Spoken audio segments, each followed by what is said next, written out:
Alrighty, folks, welcome on back to Lost Odyssey. Today we are going to be going through the dream that we got last time, the Upstreamers, I think it was. As you can see, I ran back down the mountain, got in a couple fights on my way, but we're going to do the Upstreamers dream, and then I'm going to grind regardless, try to get to level 15. I think that we've got a couple levels to go. Try to get the antidote brooch on everyone, stuff like that. So we're going to do the dream, and then we'll probably do some grinding, and then hopefully next episode we can take on the boss. So if you don't want to watch the dreams and don't want to watch me grind, I completely understand it. I will catch you next episode. Otherwise, let's get into some more of the lore and see what... or some more of the memories, I suppose I should say, and see what's going on. I found that I couldn't watch these just in the menu. I had to come back to a rest area, so that's why we came back.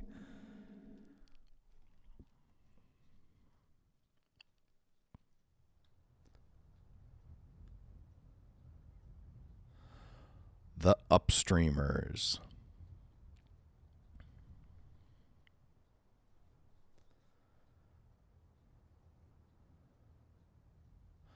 Strong winds have always blown across this vast grassy plain. Perhaps the area's topography had something to do with it, but the direction of the wind remains constant, irrespective of the time or season. From east to west, from the horizon where the sun rises to the horizon where the sun sets. Horizon where the sun rises, I like that. Swept by the unceasing winds, the misshapen trunks and branches of shrubs all incline to the west. Tall grasses do not grow here, and the grasses that do grow all lie flat on the ground, bending westward. Caravans and herding folk traverse the single road that crosses the plain. They do not come and go, they only go, moving from east to west, using the wind at their backs to gain distance.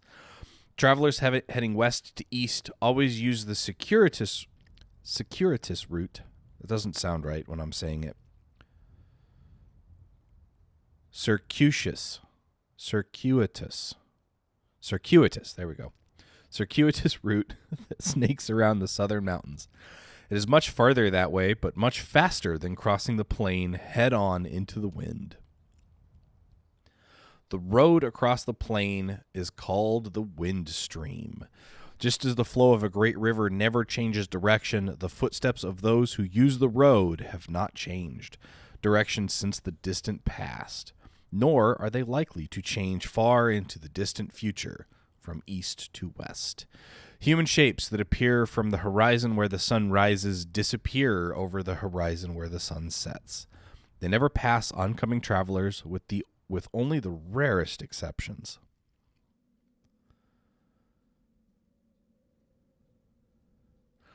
The first time she passed Khaim on the windstream, the girl was just an infant. So was my grandmother alive then? In response to the girl's untroubled question, Khaim smiles and answers, she was, and I remember what a nice old lady she was too. Looking back down the road, the girl points toward the line of hills fading off into the distance. My grandmother crosses 7 hills on her journey. Crossed 7 hills on her journey. Is 7 a lot? Uh-huh. Grandma lived a long time. Most people end their journeys after 5 hills. The people they leave behind build a little grave where they ended their journey, and then they keep traveling. The girl points down at the ground where she is standing. This is as far as I've come, she says with a proud, happy smile. The religion of the girl and her family professes a pietous belief that if they devote their lives to walking eastward against the flow of the wind stream, they will arrive at the easternmost source of the stream itself. People call believers in that religion the Upstreamers. The word carries a hint of fear and sadness, but also a trace of contempt and scorn. The Upstreamers are devoid of worldly desires. They live their lives for no greater purpose than traveling eastward on foot. They are free of doubt. They give birth to children en route, and then they continue their journey while raising their children. When they age and their strength gives out, their journey ends, but their family's journey continues. From child to grandchild to great-grandchild, their belief is carried on. The journey of this girl's family was begun by her late grandmother, who began walking from the Windstream's western verge with her son, who was then the age the girl is now. The Upstreamers do not walk for the entire year, of course. During the season when the winds are especially strong, from late autumn to early spring, they take up residence in various post towns scattered along the road and earn daily wages by performing tasks that the townfolks themselves refuse to do. Some Upstreamers choose to stay in towns, while others, conversely, take townspeople with them when they return to the road in the spring. These people with whom they've fallen in love during the long winter, or boys who dream of travel, or grown-ups who have tired of town life.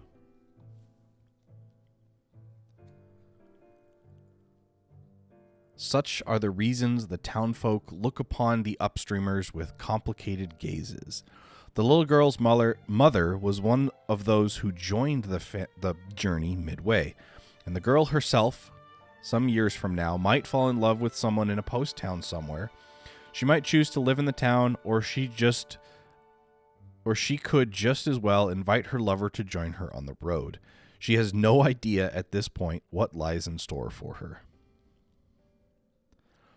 The girl's father calls out to her, "Time to go." Their brief rest is over. She seems sorry to leave and stands up reluctantly. "Too bad," she says. "I wish I could have talked with you more, but we have to get to the next town by the time the snows start." Constantly exposed to headwinds, her cheeks are red and cracked, her lips chapped, but her smile is wonderful as she wishes Khaim a safe journey.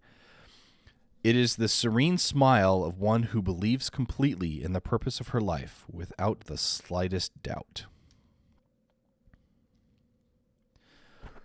"Will I see you again somewhere?" she asks. "Probably," Khaim answers, smiling back at her, but he can never match that smile of hers. He is now in the midst of a journey that will take him beyond the western end of the Windstream. He heads to the battlefield as a mercenary, and by the time the western battle is over, a new battle will have begun in the east. It will be a long, cruel journey with nothing to believe him. When he meets the girl again along the way, Khaim's smile will have taken on even more shadows than it has now. Perhaps, as a parting gift of sorts, the girl sings a few short lines for him. "This wind, where does it blow from? Where does it start its journey here?" Where does it start its journey here? Okay, I read that right. "Does it come from where the life begins, or does it begin where life ends?" "Goodbye then," the girl says, trudging on, one labored step at a time, hair streaming in the headwind. Wow. 10 long years have flowed by when Khaim next meets the girl. It is spring, when the grassland is dotted with lovely white flowers. She's become the wife of a young man who does tailoring and shoe repair in one of the post towns. "This is my third spring here," she says, patting her swollen belly fondly. "In a few days, she will give birth to a child. She will become a mother." "And your parents?" Khaim asks. She shrugs and glances eastward. "They are continuing their journey. I am the only one who stayed here." Khaim does not ask why she has done this. Continuing the journey is one way to live, and staying in town is another. Neither can be judged to be more correct than the other. The only answer for the girl can be seen in her smiling face. "But never mind about me," she says, looking at him suspiciously. "You haven't changed one little bit from the time we met so long ago." For the 1,000-year-old Khaim, 10 years is nothing but a change in season. "Some lives are like that," he says, straining to smile. "Some people in this world can never grow old, no matter how long they live." He looks at the girl, now grown into a woman, and wonders again, living through endless ages of time, is it a blessing or a curse. Chaim's remark hardly counts as an explanation, but the girl nods with a look of apparent understanding. If that's the case, she says, you should be one who goes to the place where the wind begins. You'd be the perfect upstreamer. She could be right.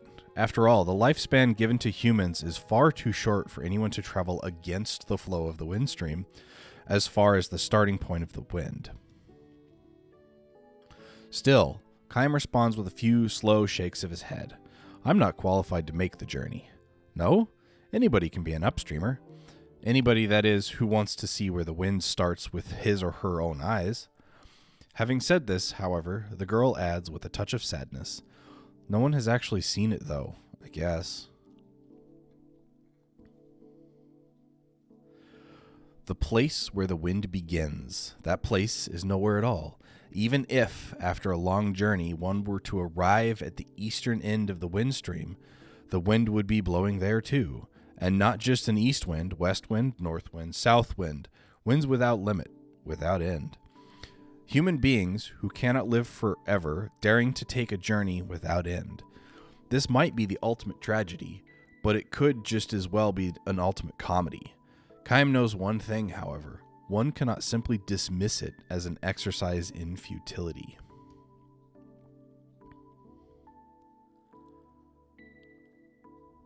How about you? He asks the girl. Aren't you going to continue your journey soon? She thinks about this for the space of a breath and caresses her swollen belly. She cocks her head and says, I wonder. I might want to go on living the way I am now, forever, or then again, I might feel that desire to reach the starting point of the wind. All the upstreamers, without exception, say that you can never know what might trigger a return to the journey. One day, without warning, you slough off the entire town life and start walking. It's not always a matter of running into an upstreamer and suddenly being lured back to the road. Plenty of people set out on their own all of a sudden. The teaching of the upstreamers say that all human beings harbor a desire for endless travel. They probably are not aware of the desire because it is stashed away so far down in the breast that it is deeper than memory. The instant something brings it to the surface, the person becomes an upstreamer. Even you have the desire, the girl says to Chaim. I wonder. It's true, she says. No question. The look in her eyes is as straight on and free of doubt as it was the last time he met her. Fixing him with that look, she points to her own chest. I haven't completely lost it myself, but I'm sure you're happy with your present life. Of course I am. Do you really think the day will come when you will want to set out on the journey, even if it means giving up that happiness? Instead of answering, she gives him a gentle smile. Many years flow by, but every now and then something reminds Chaim of the girl's words, that everyone harbors a desire for endless travel. For Chaim, living itself is a journey without end. In the course of his journey, he has witnessed countless deaths, and he has also witnessed countless births. Human life is all too short, too weak, and too fleeting. Yet the more he dwells upon its evanescence, the more he feels inexplicably that words such as eternal and perpetual apply more properly to life, finite as it is, than to anything else.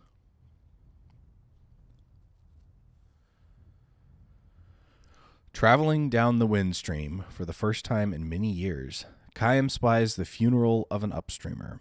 A young boy in morning dress stands by the road, holding out wildflowers to passing travelers and urging them to offer a flower to a noble soul who has made the long journey thus far. Chaim takes a flower and asks the boy, "Is it a member of your family?" "Uh-huh, my grandma." The boy nods, his face the image of one Chaim knew so long ago. The old woman lying in her coffin must be the girl. Chaim is sure of it. Grandma traveled long time ago. She brought my daddy with her when he was just a little boy. See that hill over there? She started walking away from, way beyond it, and she got all the way here. So the girl must have set out on her journey after all. Turning her back on the town life, leading her child by the hand, she trod her way along the endless journey.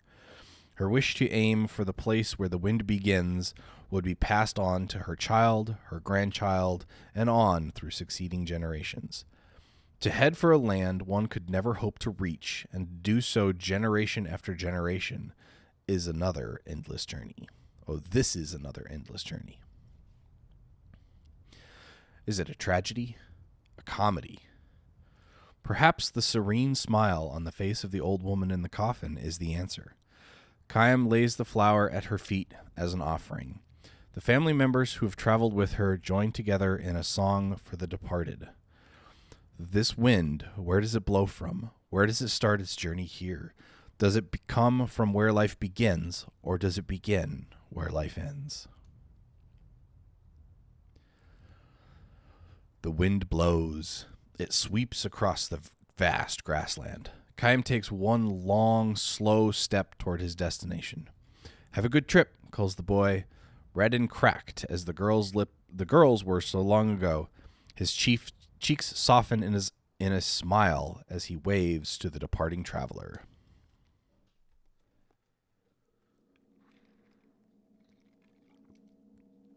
Wow, I needed water after that. That was a lot. That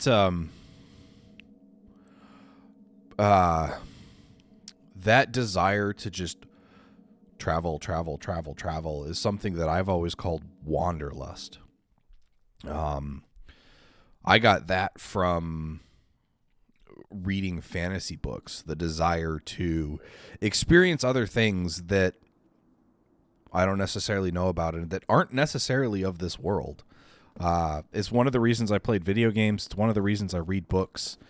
It's one of the many reasons. Wait, there was an exam in there? What?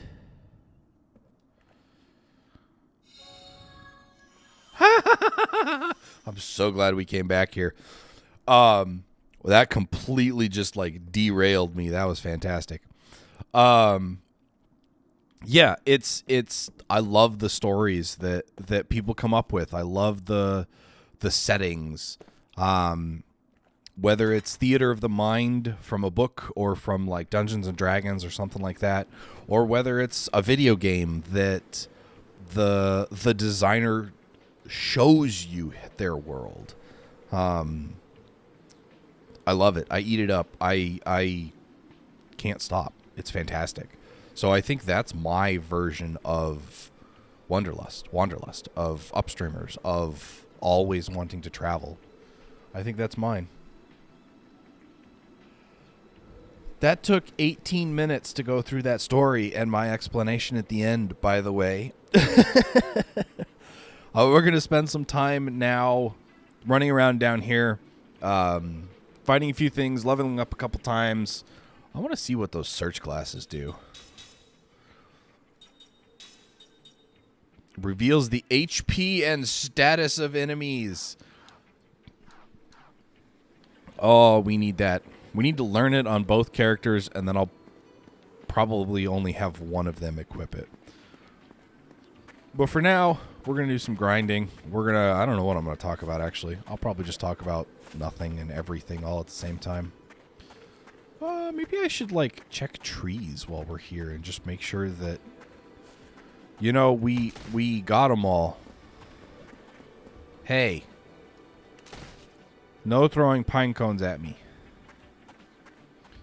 I wonder if some of the trees had the ability to drop something twice. Or if it's literally just a... Huh. And then I turn around and fight. Guess we have no choice. So, I did look up a bestiary. These Kellons drop, or not drop, you can steal healing medicine from them, but just about everything else currently is like poison oil, which is poison rings. So we're just going to attack everything. Oh boy. What's this? I haven't seen this yet. Third one falls down. That looked like that should have done a whole lot more damage than it actually did. Well, that's alright.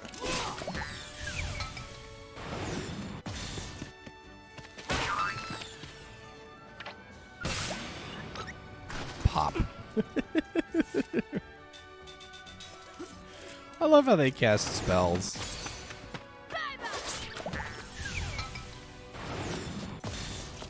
Like, literally, it's just like this pop kind of thing.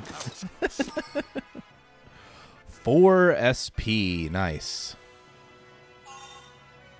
And Kayam learned anti-poison. Beautiful. All right.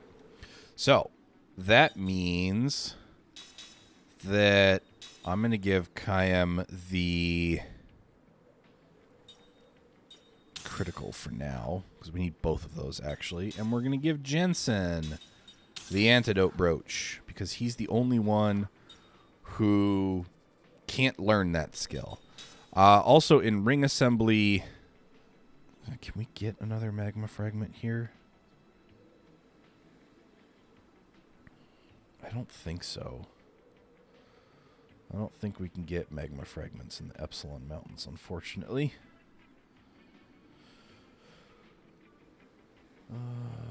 Iron sand. Nope. So I can make 1 flame ring. Just 1. The Gorillon, I actually looked up its stats and stuff. It's weak to fire, which is nice. So I think we're going to do a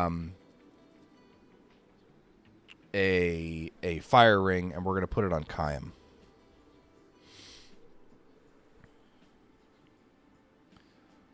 And then we'll try them again next time. So let's build a flame ring.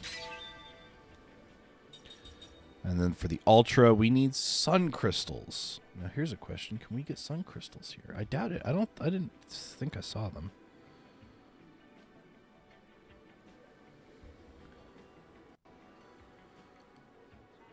Okay. So that's nice. Let's equip that on Kayam. Flex fire, and then can we make a Ultra Bruiser? No, we don't have any of the Guardian ore. Okay. All right. Oh, look, more trees. I don't remember which trees we haven't gotten, and I do find it like highly hilarious that it drops that set of pine cones. Can I not get that one? Seriously? What the... Why? And I feel like there should be something here. Like, there's just this trail that leads to nowhere. Thank you. I was wondering when the next fight was going to show up. Oh, nice. They do give effects.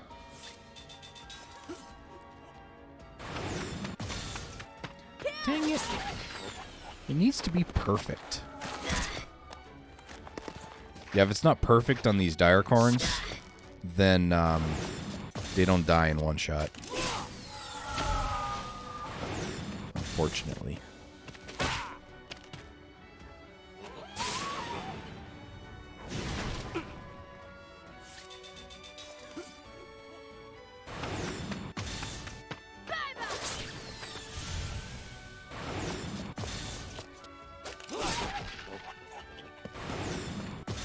Oh, I almost missed that. I forgot he was attacking. Oh, good. Seth gets to go first. Perfect. Phew. That was a close one. All right, level 14. Now we just have to do that a whole lot more. And Seth learned stand ready. Perfect.